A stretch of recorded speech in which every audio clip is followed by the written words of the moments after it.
All right, everybody, here we go into the second section of our newcomer syllabus.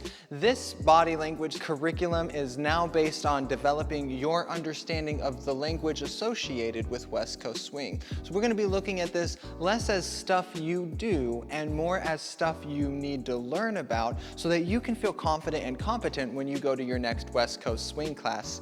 The roles in partner dancing break down into two easy ideas: leaders and followers. The leaders in the dance are the ones who are choosing what we do. They're directing where the follower goes. The followers in the dance are choosing how to fulfill the directions of the leader, and the leader's responsibility to the follower is to then assimilate that into the next choice that they make.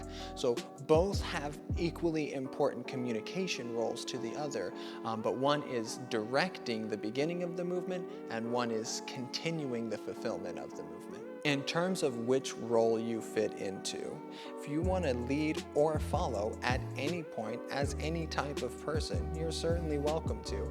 And as a leader and a follower, I highly suggest learning both sides of the language so that you know what it is that you're asking of the other person, and that communication is elevated when you speak both sides of the language. The journey is yours to have, and we're just glad that you're a part of our community having it.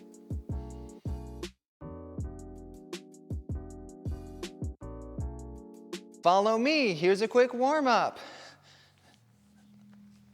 I touched my toes. From a vocabulistic perspective, those are some big words coming at you from Jesse Lopez, and now we know.